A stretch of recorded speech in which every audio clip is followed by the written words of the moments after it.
Chapter 6. The Work of 15 Days. For some time I stood tottering on the mound regardless of my safety.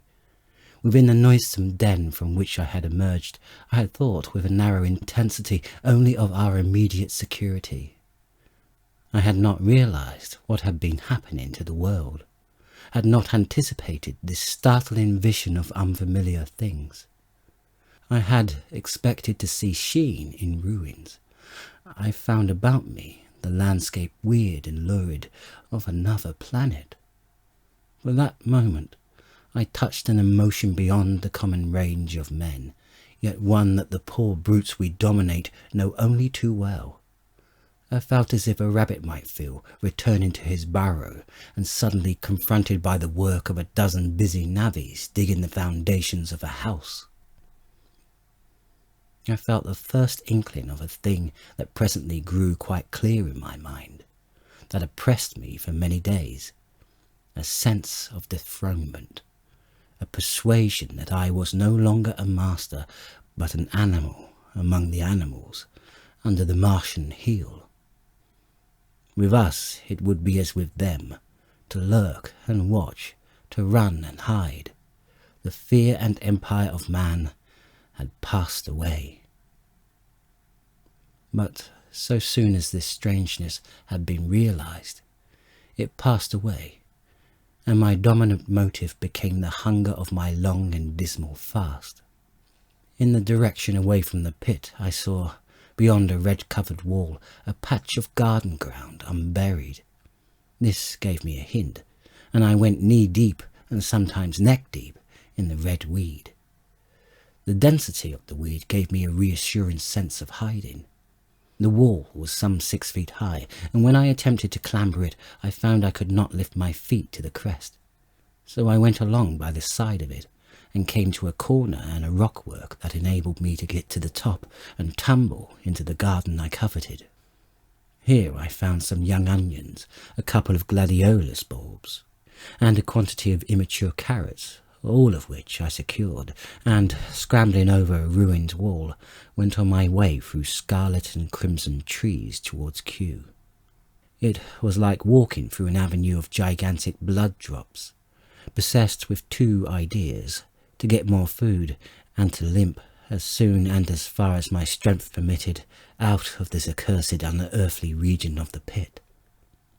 Some way farther, in a grassy place, was a group of mushrooms which I also devoured, and then I came upon a brown sheet of flowing shallow water, where meadows used to be. These fragments of nourishment served only to whet my hunger. At first I was surprised at this flood in a hot, dry summer, but afterwards I discovered that it was caused by the tropical exuberance of the red weed. Directly this extraordinary growth encountered water, it straightway became gigantic and of unparalleled fecundity. Its seeds were simply poured down into the water of the Wey and the Thames, and its swiftly growing and titanic water fronds speedily choked both those rivers. At Putney, as I afterwards saw, the bridge was almost lost in a tangle of this weed, and at Richmond too, the Thames water poured in a broad and shallow stream across the meadows of Hampton and Twickenham. As the waters spread, the weed followed them, until the ruined villas of the Thames valley were for a time lost in this red swamp, whose margin I explored, and much of the desolation the Martians had caused was concealed.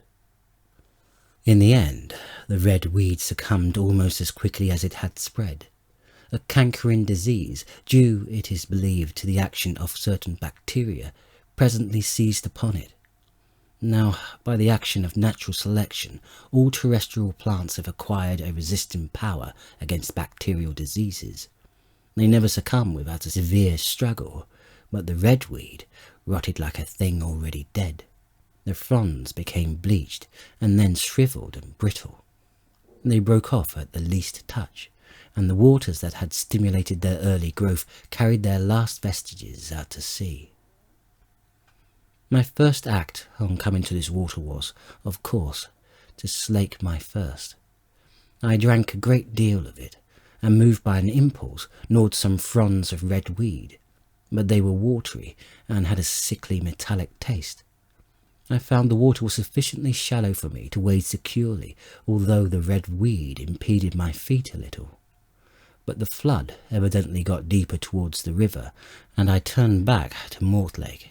I managed to make out the road by means of occasional ruins of its villas and fences and lamps, and so presently I got out of this spate and made my way to the hill going up towards Roehampton, and came out on Putney Common.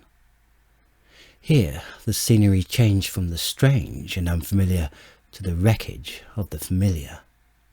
Patches of ground exhibited the devastation of a cyclone, and in a few score yards I would come upon perfectly undisturbed spaces, houses with their blinds trimly drawn and doors closed, as if it had been left for a day by the owners, or as if their inhabitants slept within. The red weed was less abundant. The tall trees along the lane were free from the red creeper. I hunted for food among the trees, finding nothing, and I also raided a couple of silent houses, but they had already been broken into and ransacked. I rested for the remainder of the daylight in a shrubbery, being in my enfeebled condition too fatigued to push on. All this time I saw no human beings and no signs of the Martians. I encountered a couple of hungry-looking dogs, but both hurried circuitously away from the advances I made them. Near Roehampton I had seen 2 human skeletons, not bodies, but skeletons, picked clean, and in the wood by me I found the crushed and scattered bones of several cats and rabbits, and the skull of a sheep. But though I gnawed parts of these in my mouth, there was nothing to be got from them. After sunset I struggled along the road towards Putney, where I think the heat ray must have been used for some reason, and in the garden beyond Roehampton I got a quantity of immature potatoes, sufficient to stay my hunger. From this garden one looked down upon Putney and the river. The aspect of the place in the dusk was singularly desolate. Blackened trees, blackened, desolate ruins, and down the hill the streets of the flooded river red-tinged with the weed, and over all, silence. It filled me with indescribable terror to think how swiftly that desolating change had come. For a time I believed that mankind had been swept out of existence, and that I stood there alone, the last man left alive.